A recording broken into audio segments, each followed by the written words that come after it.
మనమైతే అరకు రైల్వే స్టేషన్కి వచ్చేసాం. ఇప్పుడైతే మనం విశాఖపట్నంకి వెళ్తున్నాం. వర్షం పడిన తర్వాత అరకు నుంచి విశాఖపట్నం జర్నీ ఎలా ఉంటుందో ఇప్పుడు చూపెట్టబోతున్నాను. ఇది రైల్వే స్టేషన్ ఎదురుగా వాతావరణం ఇక్కడ ఉంటుంది. ఇది టన్నెల్ ఇన్స్పెక్షన్ కార్.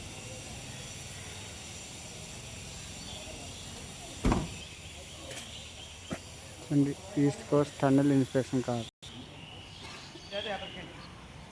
ఇప్పుడు మనకి టికెట్ కౌంటర్ దగ్గరికి వెళ్తున్నాం.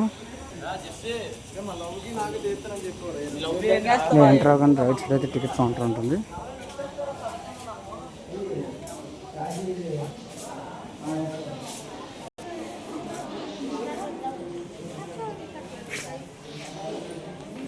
ఇది ఓవర్ క్రాస్ బ్రిడ్జ్. రీసెంట్గా అయితే మనకు ఇంతకుముందు 1-2 ప్లాట్ఫామ్స్ ఉండే, ఇప్పుడు 3-4 ప్లాట్ఫామ్స్ అయితే వచ్చాయి. ఇలా ఓవర్ క్రాస్ బ్రిడ్జ్ ద్వారా 3-4కి వెళ్ళొచ్చు.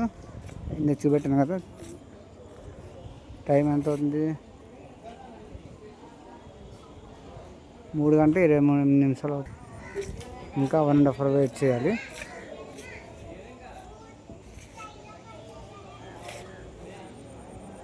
ఇక్కడ ఒక లోకం ఉంది, ముందుకెళ్ళని ఎదురు ఇంకో లోకం ఉంది, ఇక్కడ ఇంకో లోకం ఉంది.